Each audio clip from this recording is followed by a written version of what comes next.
Bonjour à tous et bienvenue sur ma chaîne de Tribulation littéraire. Aujourd'hui je vous retrouve pour le second point BD. J'ai lu énormément de BD depuis le premier et du coup là je me suis dit il est temps d'en présenter, surtout que franchement il n'y a que du bon. Alors trêve de bavardage, c'est parti.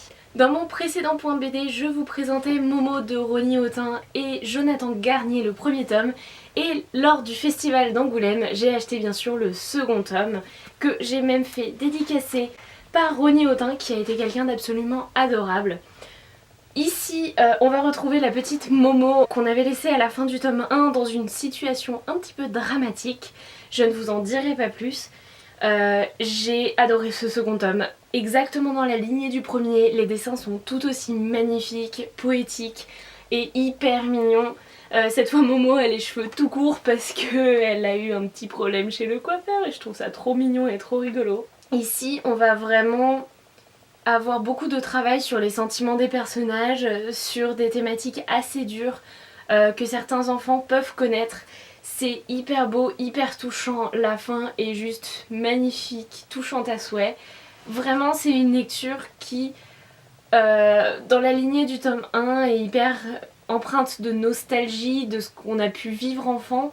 C'est hyper mignon, adorable et hyper abordable. Je pense que ça peut se lire autant pour des enfants que pour des adultes. Vraiment, je vous le recommande chaudement. Ce second tome est tout autant un coup de cœur que le premier tome. Et je suis limite un peu déçue et un peu triste de laisser Momo comme ça. Mais voilà, c'était finalement juste une tranche de sa vie. Et j'étais hyper heureuse de la connaître. Ça va être une BD qui va rester très longtemps sur mes étagères et que je conseillerais à tout va. Également au festival de la BD d'Angoulême, j'ai acheté Les Carnets de Cerises, le premier tome de Joris Jeanblin et Aurélie Néret, publié chez Métamorphose. On m'en avait dit beaucoup de bien, tout ce que j'ai vu sur les réseaux sociaux était excellent de cette BD et je ne sais pas pourquoi je ne l'avais pas encore acheté. Et là je me suis laissée tenter, en plus je me suis fait dédicacer par Joris Jeanblin juste ici. Et je l'ai lu, sachez-le, juste dans la queue pour la dédicace. C'est passé hyper vite, j'ai passé un excellent moment. En fait, Les Carnets de Cerises, c'est pas vraiment une histoire, une BD basique. Vous allez avoir de très belles planches, comme celle-ci. Mais de temps en temps, vous allez avoir un côté un peu carnet, voilà, comme ici. Carnet, journal intime de Cerise qui veut devenir écrivain et qui va vivre des aventures juste trop mignonne. En tout cas pour ce premier tome c'est une aventure absolument adorable où elle va découvrir un zoo pétrifié.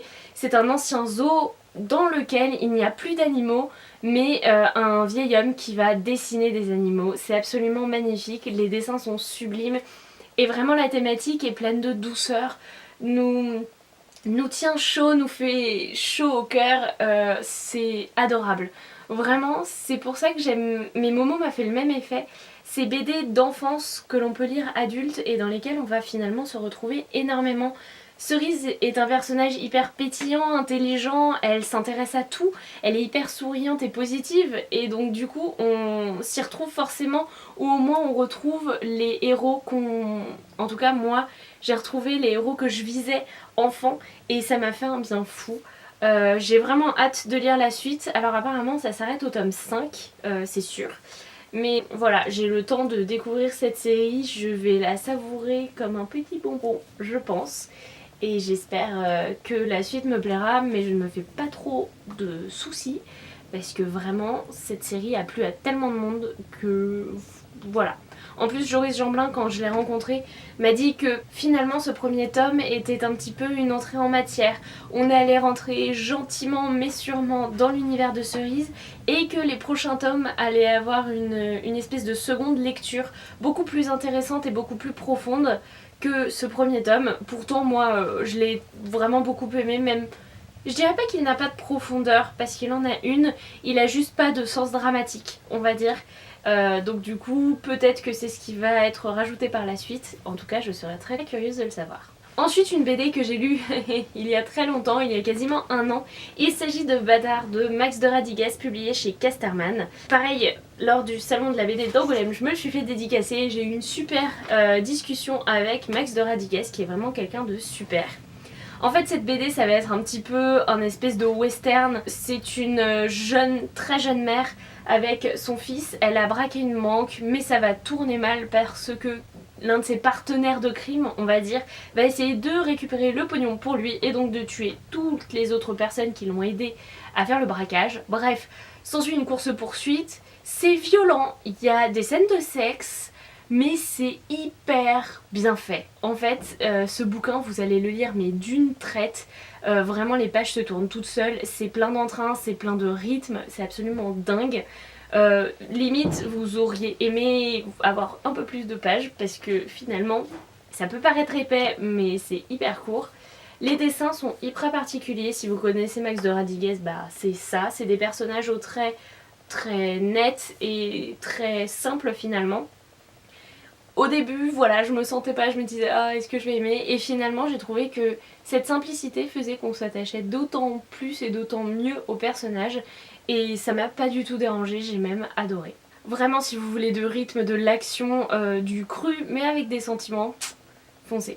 Et enfin la dernière BD, il s'agit des Culottés, le premier tome de Pénélope Bagieux publié chez Gallimard. Il faut savoir que cette BD je l'ai reçue à Noël et je l'ai lue pendant le festival d'Angoulême et ça faisait un long moment que j'avais très envie de découvrir les Culottés. J'ai d'ailleurs le deuxième dans ma palle. Et franchement, j'ai pas du tout été déçue. Et pourtant, j'en attendais juste tellement de cette BD. On m'avait parlé de féminisme, on m'avait parlé de femmes fortes, d'idoles, de super histoires. Et c'est exactement tout ce que j'ai trouvé dans cette BD. En fait, vous allez avoir des destins de femmes fortes. Tout le temps. Donc par exemple ici, Las Mariposas, les sœurs rebelles, vous allez avoir leur histoire. Et un très beau dessin final. D'ailleurs, c'est pas celui des Mariposas, celui-là. Mariposas, c'est celui-là. Et donc à chaque fois, ça va se découper comme ça. Vous allez avoir, mais vraiment, énormément de portraits. Ici, on va croiser, par exemple, une femme à barbe. On va croiser donc les Mariposas. On va croiser une actrice. On va croiser une autre actrice, mais très différente. On va croiser Joséphine Baker, enfin vraiment on va croiser énormément de destins et la force je trouve de cette BD c'est de montrer que quelles que soient les trajectoires de ces destins, tragiques ou non, on va avoir la force de personnages féminins qui peut être très différente. Ça va aller de juste s'assumer à vraiment un véritable combat politique. C'est hyper bien fait, les dessins sont magnifiques. Ça donne de la force, ça donne du courage, ça donne du peps. Vraiment, ça se lit tout seul en plus. Vous allez vous dire, oh c'est plein de petites histoires, voilà. Et en fait vous en lisez une, vous refermez la BD. Et ensuite vous en relisez une autre et vous refermez la BD. Et en fait vous allez faire comme ça, mais le laps de temps entre chaque histoire est hyper court finalement.